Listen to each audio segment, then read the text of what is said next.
the paper. Okay, so we have 4 papers today, and if anyone is joining us now for the first time, this is the third in a series of 3 panels on regulating labor and supply chains, and this one focuses on firms and the economics of labor compliance. So we'll jump into it right away, has a bunch to get through, and first up is Raymond. Thank you. I love the informal panels, so we all know each other, so there's no need for an introduction, really. Thank you very much for the opportunity to share these results with you and this paper. So the focus of this paper is on efficiency and working conditions evidence from Indonesian garment factories. Efficiency and labor compliance has come up a lot within our community, our group lately, especially among these stakeholders. The goal of this paper is to analyze the relationship between labor compliance and factory characteristics in garment exporting factories that participate in Better Work Indonesia and the follow-up program when it became independent, the Partnership at Work Foundation. The empirical results show that improvements in compliance are actually concentrated in the middle of the efficiency or size distribution, as predicted by a simplified Mellitz model. I'd like to point out right away that a lot of these results are not going to be stunning or earth-shaking, but what I'm really trying to provide or contribute to our group is a structure for thinking about factory heterogeneity as a way to answer a lot of the questions that we all have been raising and discussing. So I believe, or I'm trying to argue, that the results highlight the importance of incorporating factory heterogeneity into the debate surrounding working conditions, profits, factory performance, and survival and global value chains, but in a more structured theoretical way. So mainly, I'm going to present a theoretical model and then demonstrate some of the results. And hopefully, I'm really hoping this will be useful for us as we go forward.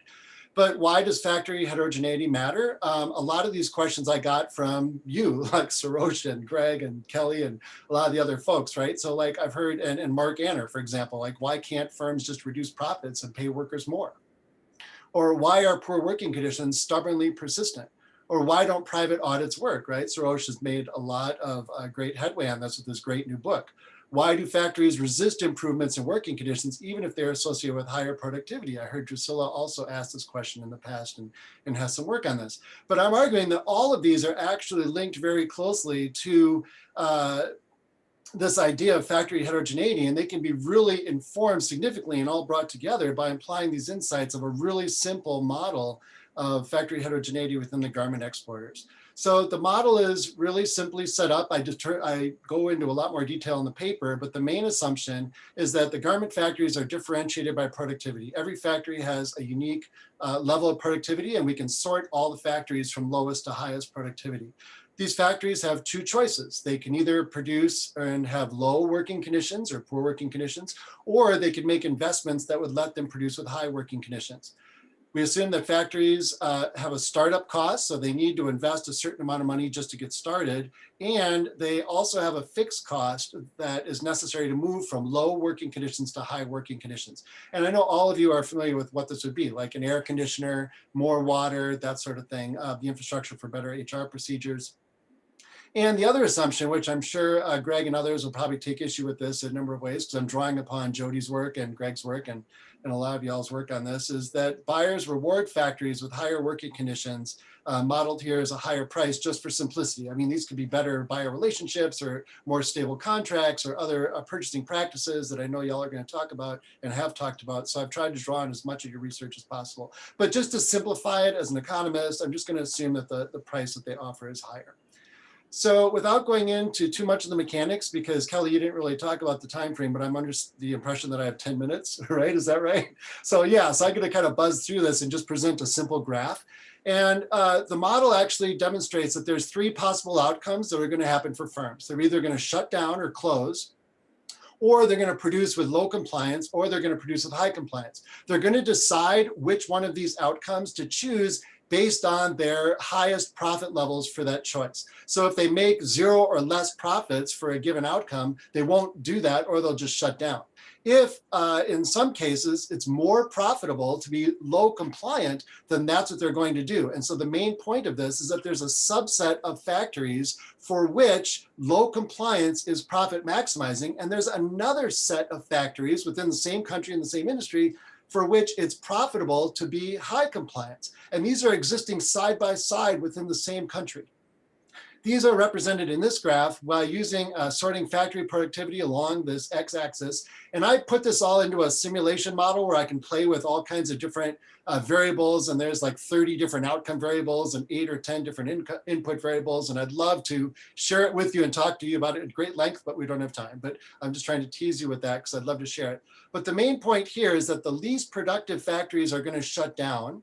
The middle productive factories are going to be producing, this is this green line here, it's actually going to be more profitable for them to produce with low compliance. And this line, this is profits on the vertical axis. This line represents the profitability for the high compliance choice. And it's only profitable, most profitable for the most productive firms to produce with high compliance. Now, this is really important because it also corroborates a lot of the other evidence we've seen from Chika, Oka, and some others about the most compliant firms are the largest. They pay the highest wages. They're the ones most engaged with buyers. So transparency, which is kind of the excuse I have or the pretext for applying this model in Indonesia, is that it increases the reward for high compliance because the expected value of high compliance goes up because the buyers know exactly what they're getting, rather as before it was uncertain, so they weren't really sure.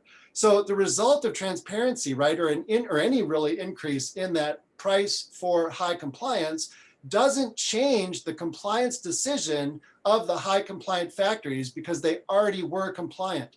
It does change the compliance for a subset of the middle factories, right? So some of the middle factories increase their compliance, and that is represented here as this move from A to B, right? The cutoff without the higher price is A, which A divides the low compliant firms to the high compliant firms, and the higher price shifts that cutoff point to the left to B. So now that B is now the cutoff for low compliance, so these factories are low compliant, and these factories are now going to be the low compliant ones, and all of these over here are now going to be high compliant. So there's going to be a subset of factories that are going to increase their compliance as a result of this policy or this push to increase compliance, and that subset is in the middle of the size distribution because size is going to be my proxy for efficiency here. So the data and the empirical approach is focusing on better work in Indonesia from 2011, 2019, which needs no introduction for this crowd. I'm using, I'm merging in factory level data from another major buyer who's anonymous, but they were matched and merged into the better work data.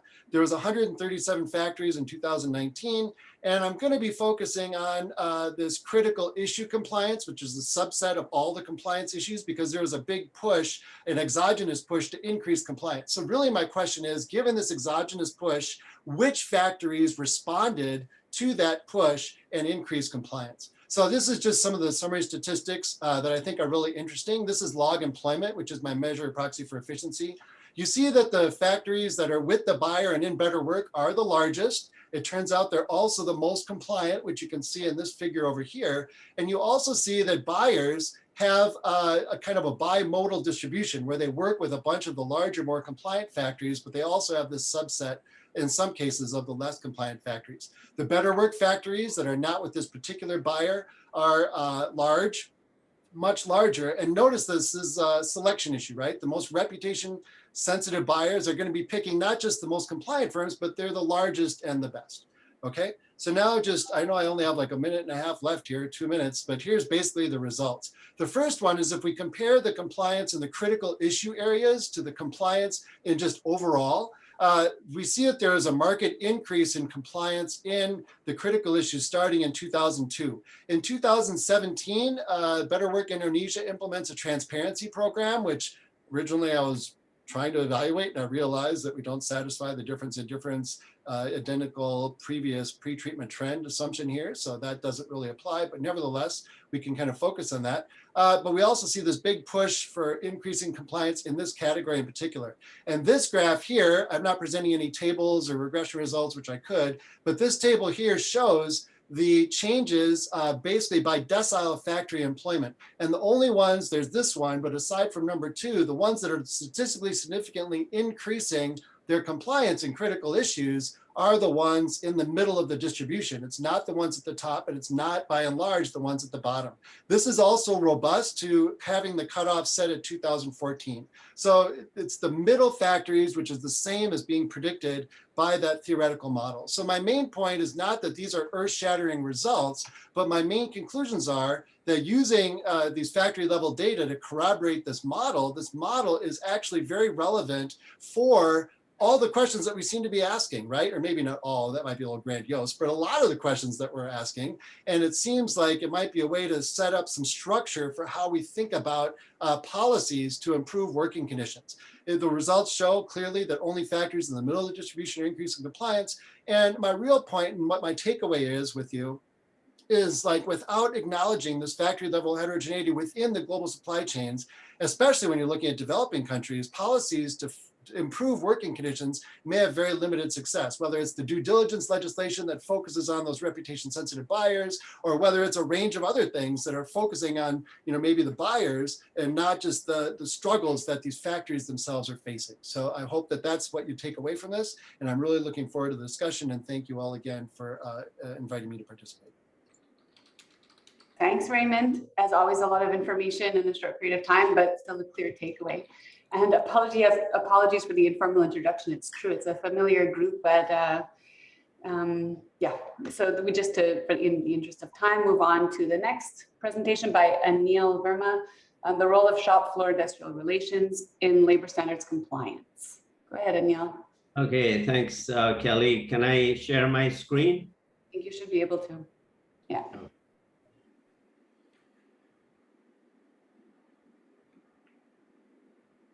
So there, can you see my slide? Yeah.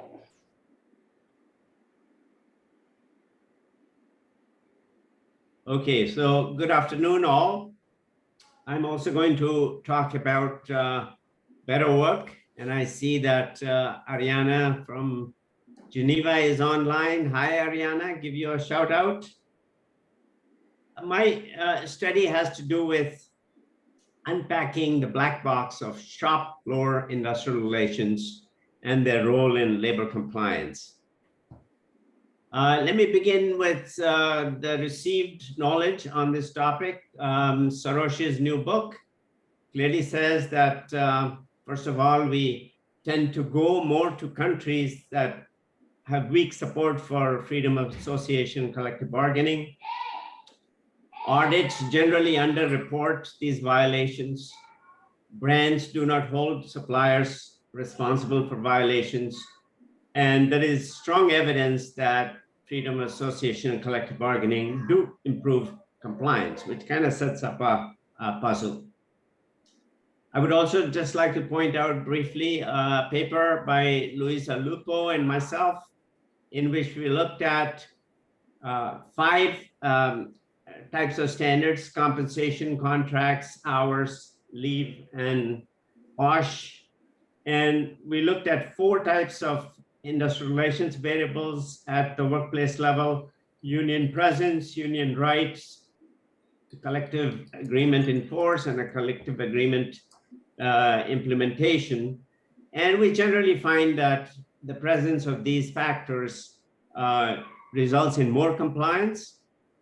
The only thing was that the relationship with compensation and hours was not so strong that it was not very robust across different specifications, but we did find in OLS models generally that there was positive support.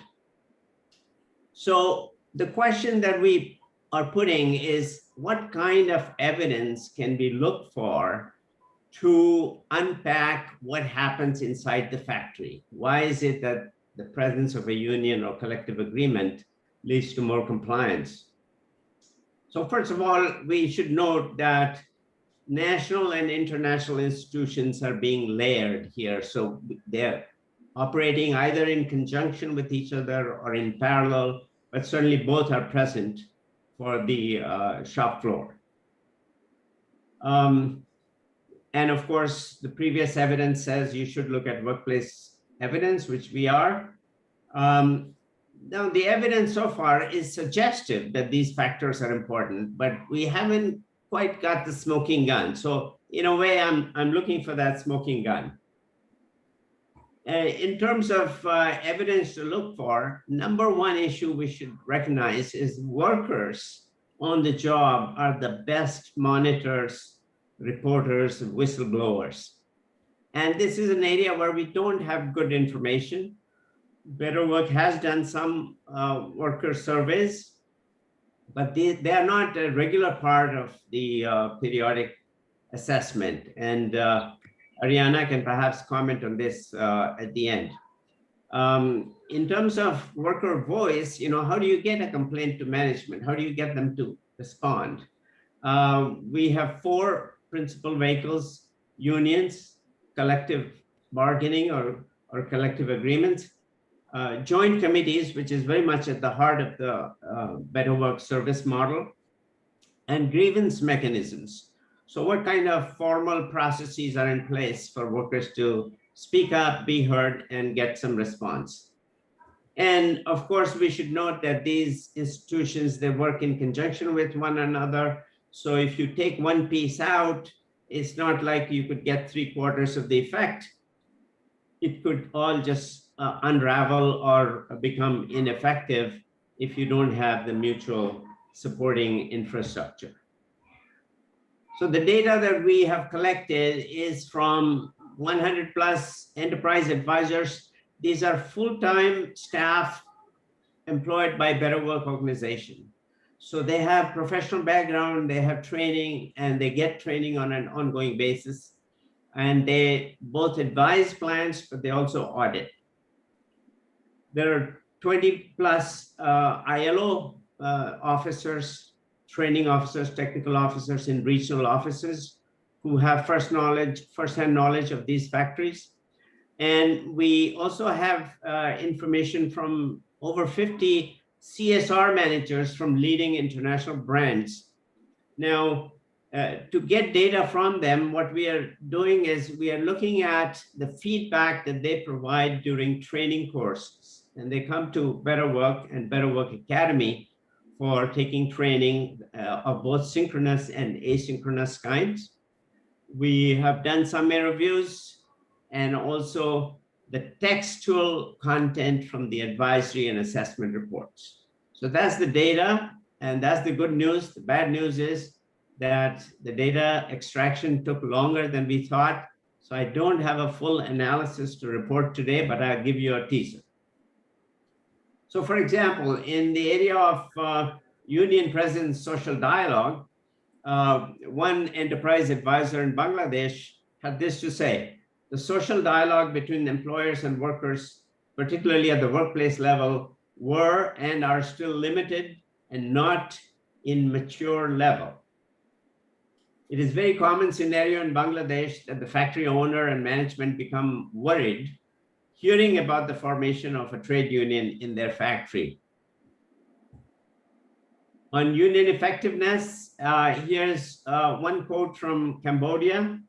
Union leaders are under management control, and they are being paid by management in order to ensure unions take their side by not bringing any issue or concern from workers to be discussed, and so forth.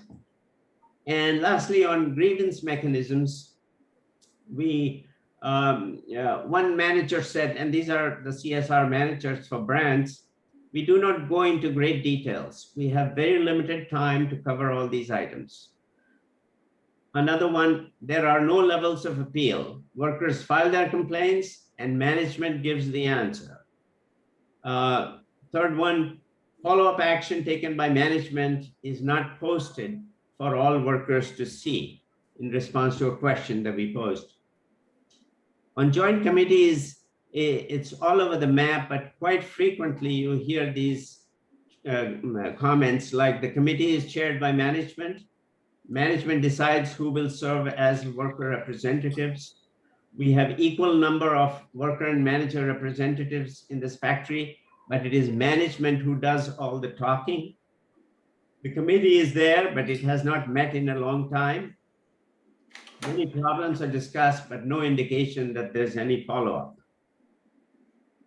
So that's the sense of my findings, and I hope to convert them into parametric stats so that we can correlate with factory level assessment outcomes. But to conclude, what I'd like to do is to just talk about the role of buyers, because this is part of the story of the loop, the connection between audits, practices, and outcomes. Sarosh's book talks about improving audit efficiency, to improve data collection and analysis. And Greg's work and Matt's work has kind of documented how people who are not compliant, they get fewer orders, but it's not a huge effect. But we don't have direct evidence on how that audit finding is fed back into buyer decision. So I'd just like to say a few words about that. Number one, better work, I think, is better placed, intended pun, that to look inside the factory, because it has more regular and in-depth reach within the factory than any other code of conduct system that I can see or I can imagine based on published reports. Even those at Apple or Nike don't always come close to what better work does. If you look at the role of government, the government is involved in each of these countries. The standards are set around a pretty standard format, which is well known, well publicized, and well agreed to by on a tripartite level. It's training intensive because a lot of people are given training. The Joint Plant Committee is at the very heart of the system, and the auditors are trained IR professionals. And lastly, they do give feedback, but the feedback is through the enterprise advisor to the factory level management. And all of these factors I would submit to you is much worse in other systems of code compliance. So let me just draw your attention briefly to the cycle of audit and then how this information is fed back into placing orders. So first of all, audit takes place of these factories in a number of areas. Labor is only one of them. So that includes quality, cost, on-time delivery, environmental outcomes, and so forth. If you're compliant, you get more orders. If you're not compliant, then you can provide feedback and appropriate incentives and disincentives. And maybe after a few cycles, if the thing is not working out, you delist the factory, but in the short run, you don't.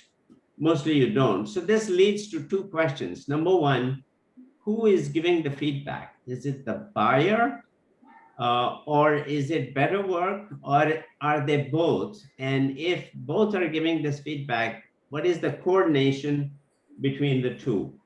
And the other question it raises is, you're giving the feedback to whom? Is it to the factory management? Is it to the firm in case of a multi-factory firm, industry association, or the National Project Advisory Committee that each country has?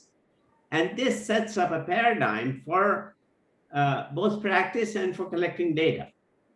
And Neil, sorry, I should have done a better job of warning you. It's been 11 minutes so far. We have a 10-minute cap. So do you want to highlight the key thing from each of the remaining slides or something? So let me just end with a closing thought. And that is that if we want to strengthen the linkage between non-compliance and getting it back to shareholders, we should think about a system in which you progressively escalate both the disincentives and incentives. And what this may mean at the country level is that, yeah, maybe it's the factory level, but then it goes to the firm level, maybe regional industry level, which they're doing in Indonesia, and maybe even national level in certain cases, because the government has a stake in bringing this business to the country. I'll end there. Thank you. Thanks, Anil.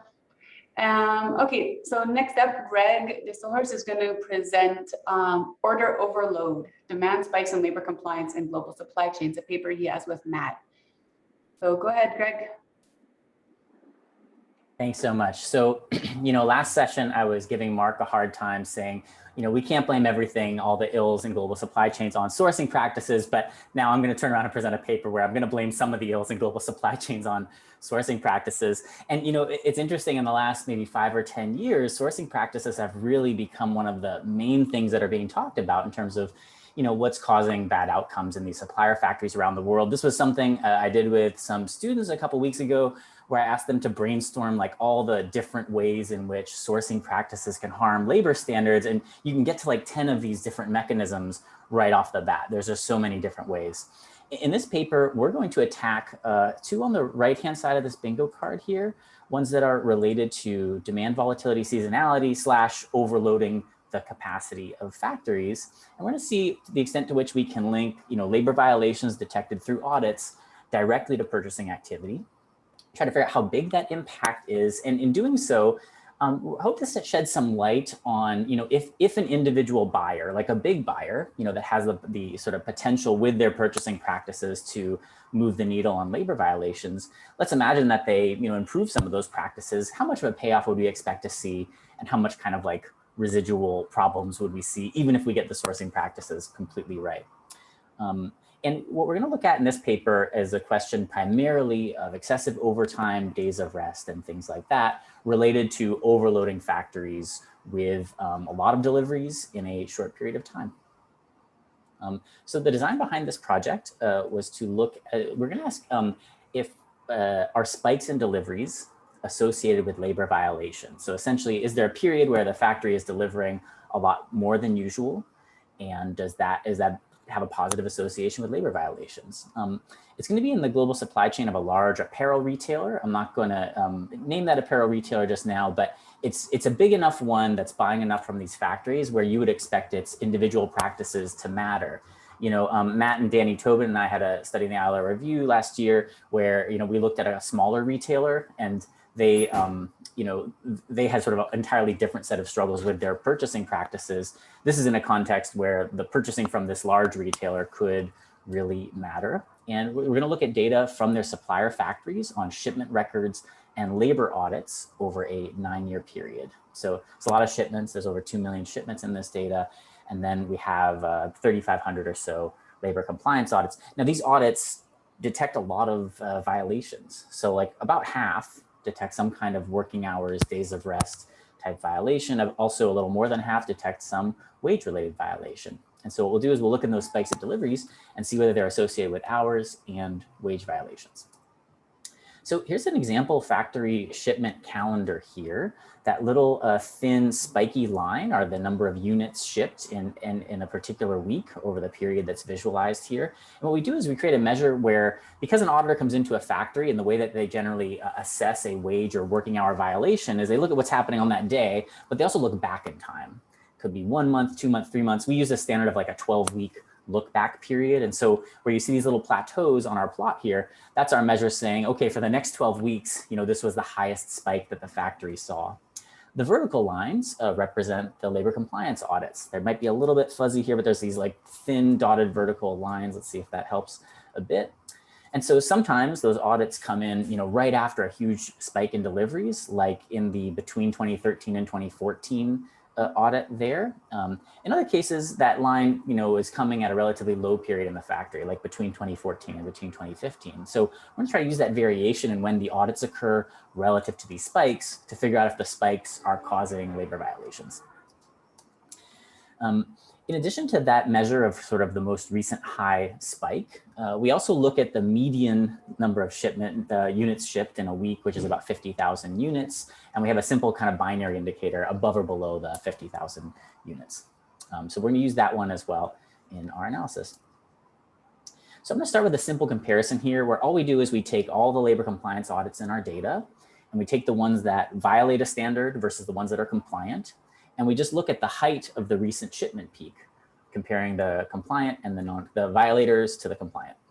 And what we find is that the recent shipment spikes are higher in factories that have violations of both kinds of working hours and wage violations. So on the top, we have working hours violations. The factories that are in non-compliance with working hour standards have a higher recent delivery peak by 25%. In wages, that they have a higher recent delivery peak by 17%. So at least initially, looking across, just comparing across audits, not making any kinds of adjustments for the different types of facilities. A lot of the presentations today have pointed out the extent to which factories differ in, the productivity, the remuneration systems. This analysis doesn't do anything with that. It just says, let's look at an audit, violator compliant, how high are the recent shipment peaks. So this has some suggestive evidence that, okay, maybe it's the case that these shipment spikes are driving hours and wage violations. So to just drill down a bit more on that, we set up a difference in differences framework. We're going to use these two-way fixed effects models that are going to make an adjustment now for the underlying level of compliance at each individual factory. And we'll leverage that variation over time in terms of the recent shipment spikes to try to assess whether those spikes are causing the violations. We have like a basic model. We have one where we have some time varying controls, like who the auditor is and their audit sequence. And then we do one where every factory gets to be on its own linear compliance trend, which is our most restrictive specification. So what do we learn? Well, first off, in work hours violations, what we learn is that spikes do seem to lead to increased hours violations. I'll start with the one where we're just measuring the height of the recent peak. That's the left-hand side of this plot here. And in these cases, for all of these, there's something like for all these cases, we see positive relationship between the spike and the hours violations. I think it's easiest to understand the magnitudes if we look at this version, which is above or below the 50,000 spike threshold here. And so in these estimates, what we're showing is that being above that 50,000 spike threshold is associated with anywhere from about 7% to 10 percentage points more hours violations. So back of your mind, hours violations are about 50% across the sample. We're showing that this within factory variation spikes can move that up, 7% or to 7 percentage points or 10 percentage points. Turning to wages. Previously we saw in the simple comparison that the wage violators had higher spikes, but when we move into the analysis of within factory variation, we really don't find any evidence that recent spikes drive wage violations. And even in one of the ones where we let every factory be on its sort of independent trend, there's a negative relationship in model 3. I wouldn't make too much of that. Big picture, we don't see much in wage-related violations. In terms of the individual sort of elements of hours compliance that may be affected by these spikes, we see the biggest effects up at the top of this plot here in overtime hours, days off, and also record keeping. So this is something where there's evidence that perhaps they've been dickeying with the hours records, or for some other reason, the auditor feels like they can't verify the hours records. So all three of those go up with recent order spikes. A little smaller effects on schedules breaks and evidence of involuntary overtime. I'll just note that involuntary overtime can be somewhat harder to document because it tends to rely much more on worker testimony than the kind of pay stub attendance record analysis you can do with the hours and days off. So just to conclude, we're interested in this question about whether purchasing behavior is causing supply chain violations. I don't know how close we can get to that causal question just yet, but we're trying, is what I'd say. So that's after appropriately hedging about causality, we do see that these spikes are associated with more work hours violations. Something like above that 50,000 unit spike increases the probability of an hours violation by 7 to 10 percentage points.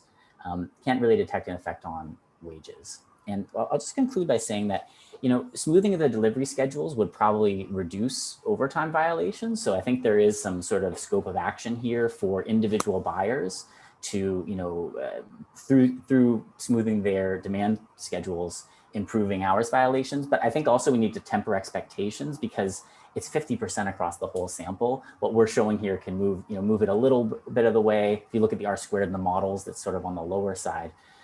So there's some gain to be had here, but I think it's unlikely that this would eliminate hours violations, fixing this problem.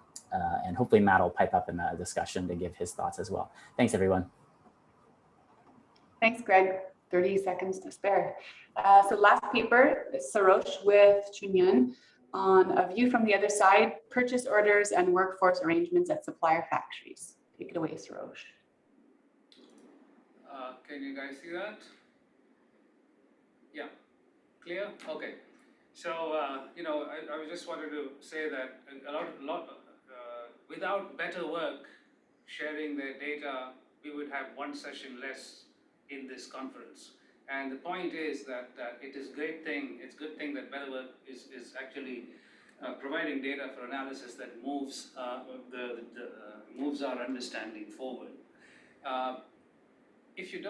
But the whole prospect of getting data from companies and from suppliers requires, as Matt and Greg will testify, a lot of dental skills. I mean, it's really hard to pull teeth.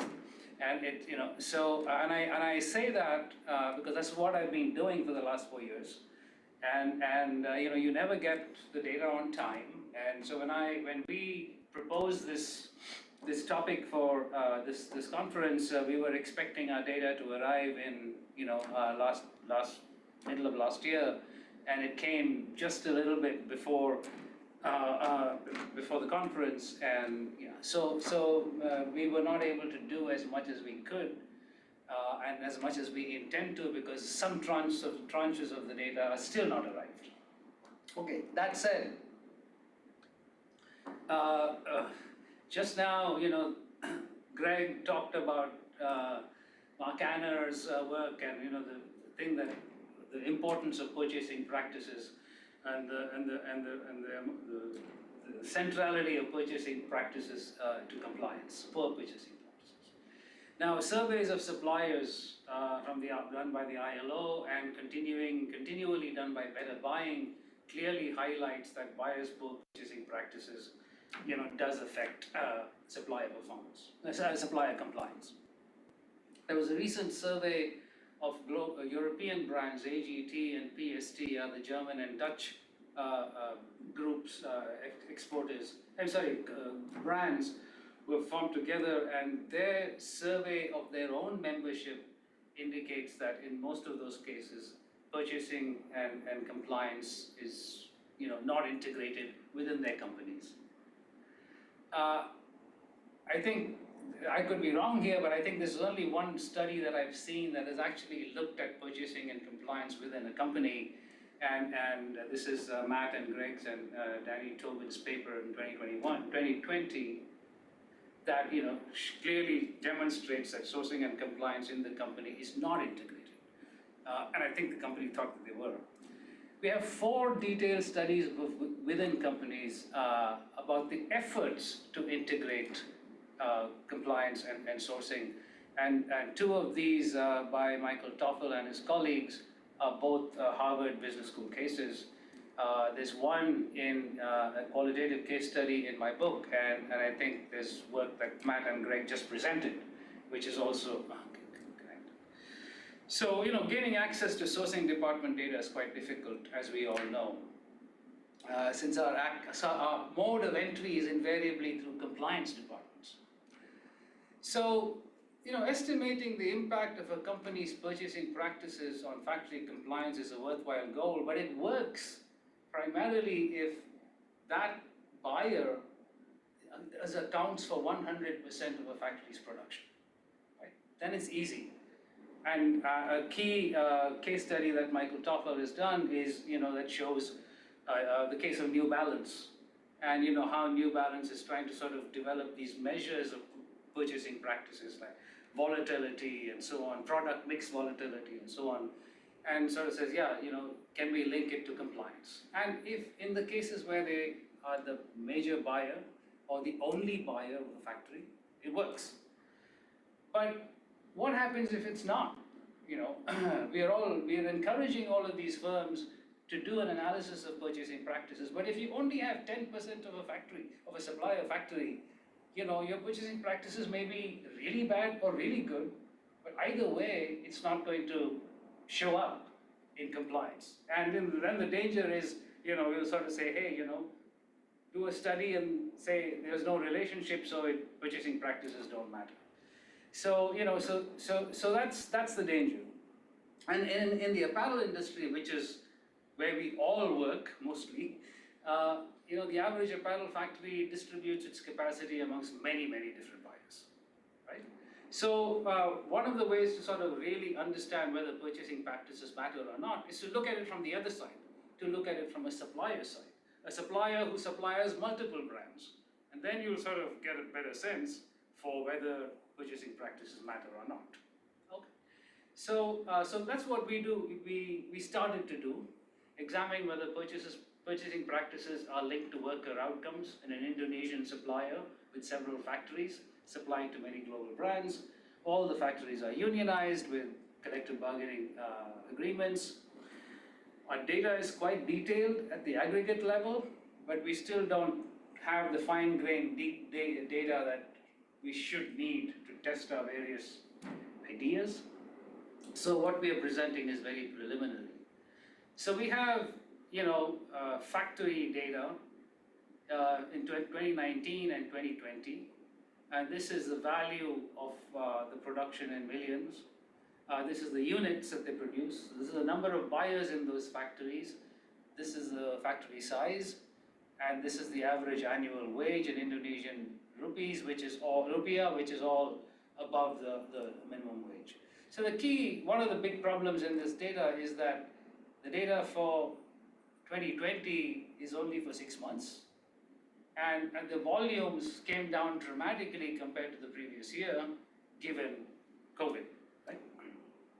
And we don't yet know just how this affects any analysis we do and any conclusion that we make. We developed measures of volatility similar to Greg and Matt's efforts, and you can sort of see that we looked at average unit volatility, average value volatility, average buyer volatility, the number of buyers that change every month averaged across the year, and average product mix volatility. We could get into all kinds of debates about how exactly you should measure these, and it's still a work in progress for us. But there is, so that's the data that we have at the aggregate level for each of these factories. This is to give you a visual perspective. This is just one factory, and you can look at visually how the volatility is on units. The orange is value, the blue is buyer mix, and the other brown is product mix. Okay, just to see. So these are descriptive statistics, but I guess the punchline here is, do volatilities matter in selected labor outcomes? And it turns out that it does. So unit volatility has a positive impact on overtime hours. The more greater the volatility, the more overtime hours. And if you just look at overtime hours, the same thing with value volatility, buyer volatility, product mix volatility used to be negative in overtime hours. The number of buyers, again, increases over time. The biggest buyer, we also know who the biggest buyers are by name, and so, and the percentage that the biggest buyer accounts for each of these factories. And the point of this is that, I'm not hanging my hat on any of these analyses because we don't have the fine-grained data to test with other variables and controls. So it's initial results. I mean, you can sort of say, if you look at the visuals, you do get, a sense of what these relationships might be. Can I explain why those relationships hold? Not yet. So these are preliminary results, but I think that there's enough evidence here to suggest that yes, purchasing practices do matter at the aggregate level in a factory that supplies multiple brands. Okay, so that's our initial. So our preliminary results, suggest that all of these things matter, but exactly how, we're not so sure. And I think these results, if anything, understate the effect of purchasing practices, because these are unionized factories and collective bargaining agreements. Right? We also don't know how the major decline in orders between all of 2019 and the first 6 months of 2020, how that affects the results. It might explain why we see effect on accidents, a reduced effect on accidents. But our contribution is to show that purchasing practices matter for worker outcomes in multi-brand factories, but our challenge is to explain these aggregate results better with more fine-grained data. So I want to end my presentation there. Oh yes, there's my shameless promotion slide. book came out a month and a half ago, and I've written it for the industry more than written it for the academic audience. So, okay, I'll stop there. Thanks, Sarosh. Okay, so let me turn it over to Jody Short for some discussion comments. Great. Thanks so much, Kelly, and thanks to all of the panelists for these great projects. I'm really thrilled to learn about all of them, and I know some are in the early stages, and really excited to see how they develop. So, so here are my comments for each of you. I'll go in the order that the papers were in on the panel, starting with Raymond's. So I actually really appreciated the presentation. There was a real simplicity to the presentation that that didn't necessarily come through in the draft of the paper I read, right? So there was a lot of complexity in the paper, and so one of the things that I wanted to kind of push you to do in the paper was to just sort of give us a more holistic theoretical framing. There were so many different constructs in the paper, and I was really confused about how they all hung together, right? So I mean, everything from transparency, critical issues compliance, minimum wages, buyer, not buyer, and I wanted to get a better handle on, you know, what motivated the inclusion of each one, how they relate to one another, and, you know, just sort of how they all kind of cohere to tell the story that you want to tell. One of the constructs I was a little puzzled by was factory heterogeneity. So, so this is really the locus of the paper for you, and you know, your claim is that this is what frustrates attempts to improve working conditions. There's obviously factory heterogeneity on a lot of different dimensions, and so I was wondering why you were kind of toggling up to that construct rather than just talking about productivity, which seems to be the dimension of heterogeneity that you're focused on. With respect to that, I was confused about your measure of productivity, which is size. And I guess I'd like you to justify that a little bit. Those strike me as two different things, and I'd actually just like to use an illustration from Sarosh's data. So one of the things that struck me in the table on one of his slides was that Factory 8, and these are both from 2019. So in the same year, Factory 8 was about 25% bigger than Factory 3, but it produced about half as much output. And so, you know, in your conceptualization, which is the more productive factory, and what are we gaining or losing by using the measure itself? I wanted to see better developed hypotheses to support and explain the results, and you know, I think that that's maybe just saying in a little bit different way about this notion of justifying the constructs that you're using, motivating the constructs that you're using a little bit better. But let me just give you one example. So on page 15, you say the two main points of this figure are that there is a wide range of compliance in both groups, and compliance for the factories that sell to the buyer are higher than other factories in BWI. I'd just like to see the why of that, right? What is your sense of why that would be the case? Let's see. I would also like to see a better knitting together of the data you have from the buyer with the data you have from BWI. You make a lot of whether factories sell or not to this one buyer from which you have data. So I wanted to know more about the buyer. What is it that's distinctive about this buyer that, you know, to interpret that information, I think that we need to know more about the buyer and to know what we should make of those findings. But let's see.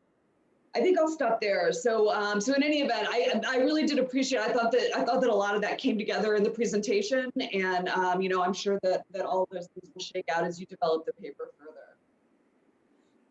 Anil, so I didn't have anything in advance from Anil, so so I'm not going to be able to say a whole lot, but I'm really excited about the project, and you know, not least because it's actually really important to my own work to be able to add some, some texture to the claims that we want sometimes to make about unions and the function that they're serving in these factories.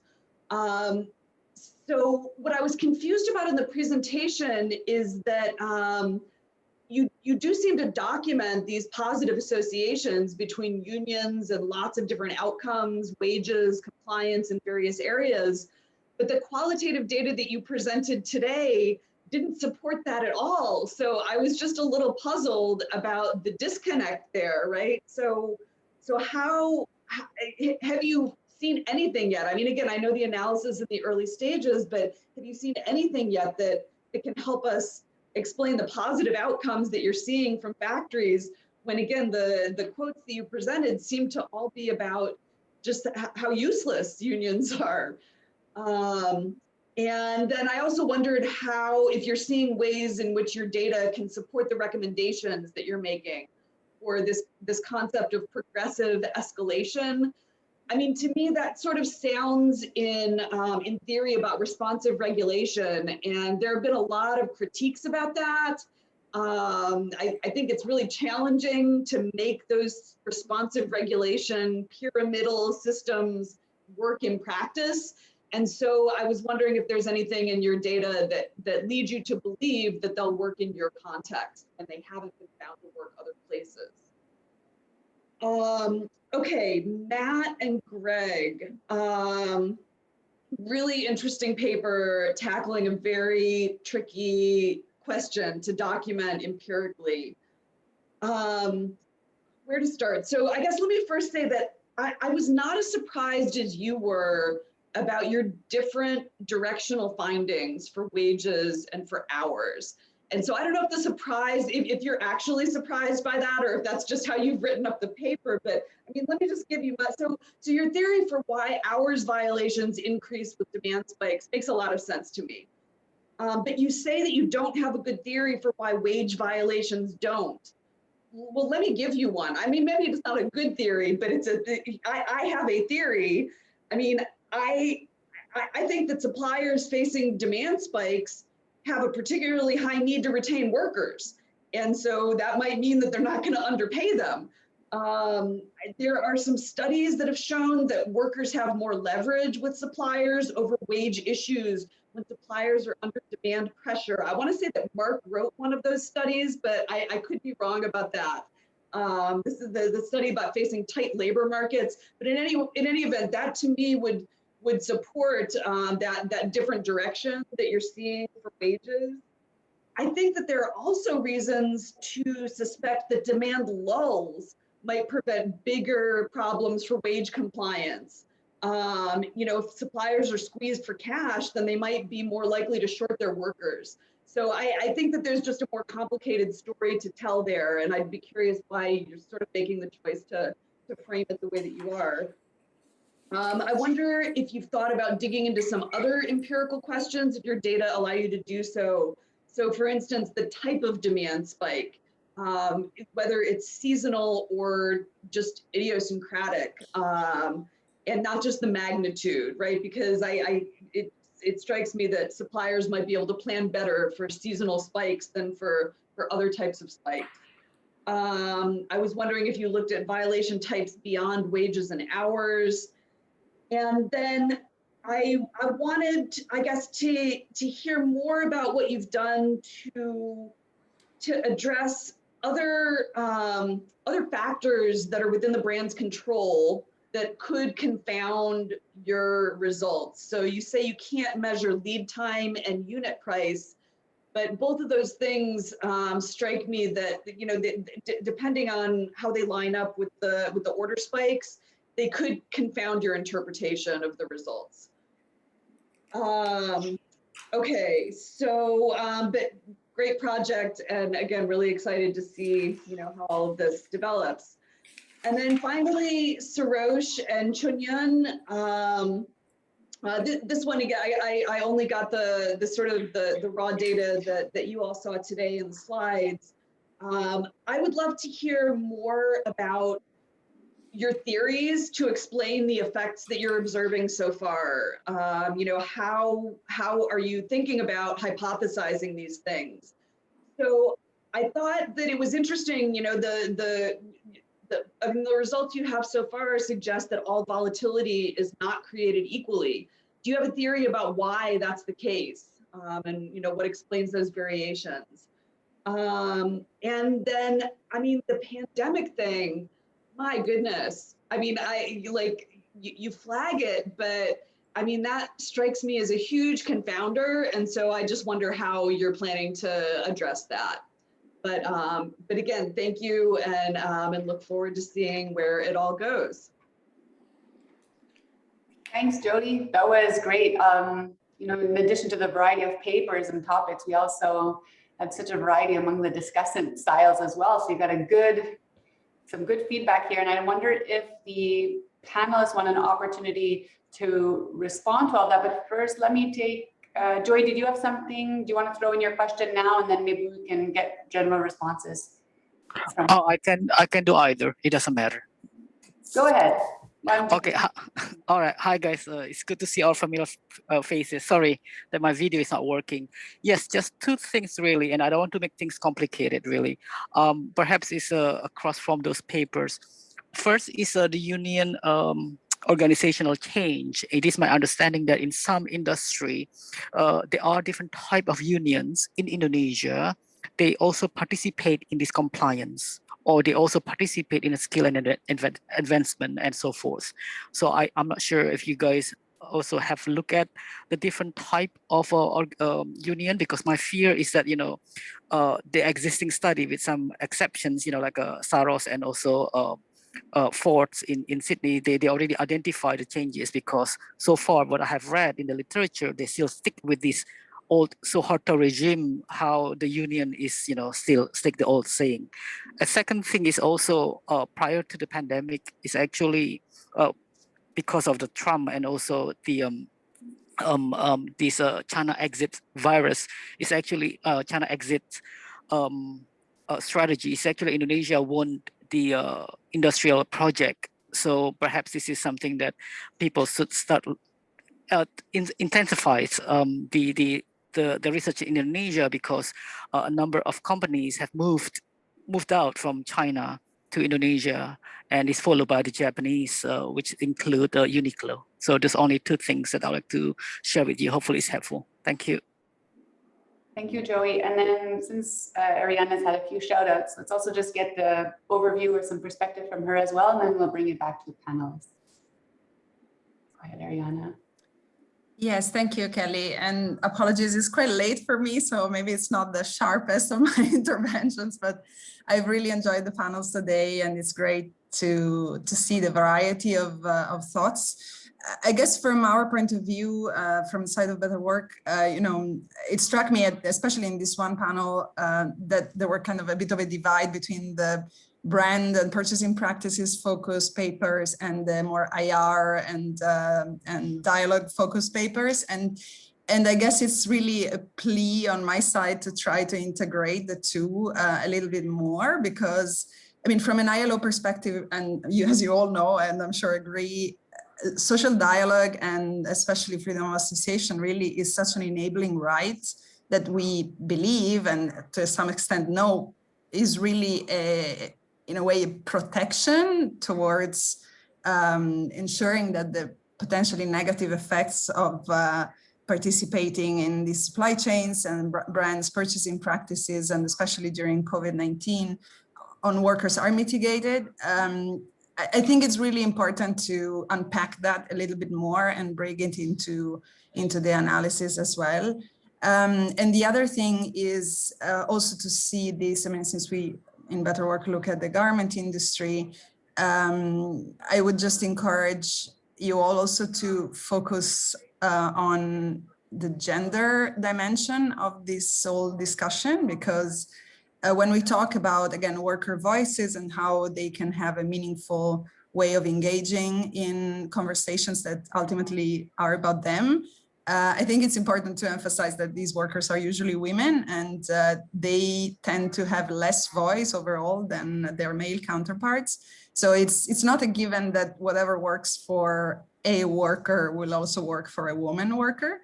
So this being said, I mean, obviously there's a million other research questions, and as I posted in the comments, I really welcome all of your ideas, and in Better Work, we're always very open to brainstorm and share our data. So please keep it going.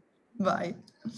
Okay, thanks for those comments. So it's 4:16, but I think we can take 4 or 5 minutes, maybe 1 minute from each of the panelists. Who would like to start with some feedback? Maybe Raymond, in order that the comments would Yeah, sure.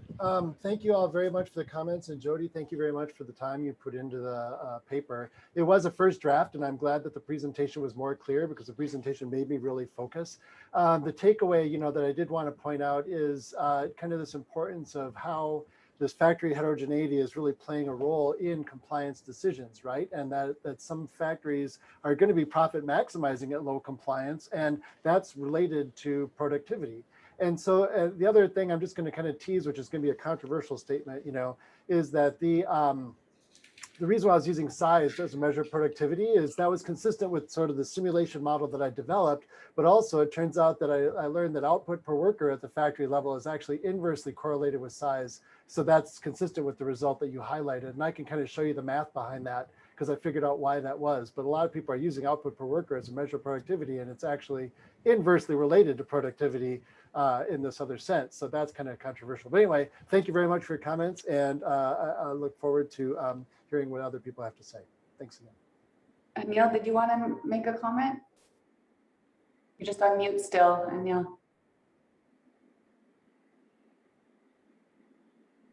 Just very briefly to the comment that I only presented a negative feedback about collective bargaining and worker voice. Yeah, that was on purpose. We are finding a lot of positive comments. So the idea is that you convert these comments into counts, and then you correlate against assessment audits that come out of that factory. And hopefully the ones with the positive comments will have more compliance than the other ones. And that's the intention. Okay, Matt or Greg, do you want to apply to? Yeah, let's get Matt. Sure, I'll jump in. Thanks, Greg, for presenting, and thanks, Jody, for your characteristically insightful comments. I mean, the short is you're right. They're all things that we need to work on. I think for the wage violations, I was maybe expecting some wage violations around things like contracts, like you would bring people in that were on temporary short-term contracts.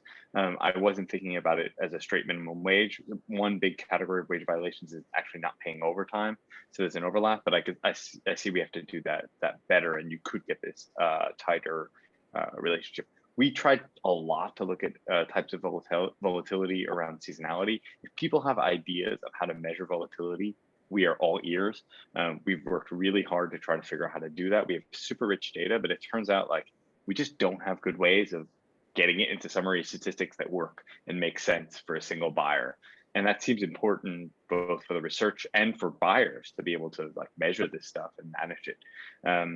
And about confounders, I mean, yeah, we would love to have more detail, and we probably just need to spend more time in the paper talking about its limits, and we'll look for everything we possibly can to try to tease out anything that we can remove, but there's going to be some limits in what we can do given the data we have.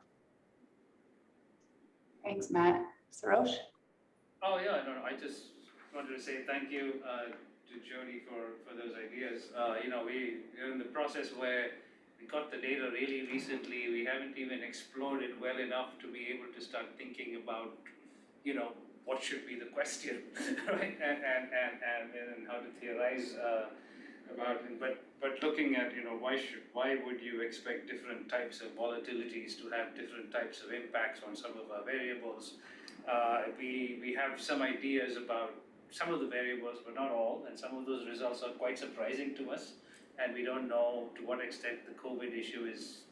So, but the supplier thankfully has agreed to give us a lot more fine-grained data just for 1 year or after the pandemic, and we have an ongoing relationship. So hopefully, in time, we will get there. Thank you. Okay, so just 5 minutes over. Thanks everyone for a really great session. And for those of you who are joining from different time zones, as you all know, the supply chain soiree is voluntary. And that is taking place at 4:30. If whoever wants, let me just post the link here so you have it front and center. We're not taking it's just informal. Have a drink and debrief on the day if you want. So thanks. Any closing comments, Greg? This wraps up our 5th annual Labor and Supply Chain Triple Panel. Thanks to repeat offenders, and it's a pleasure seeing everyone again. Greg, do you have anything? No, thanks everyone. This was great. All right, guys. See you soon.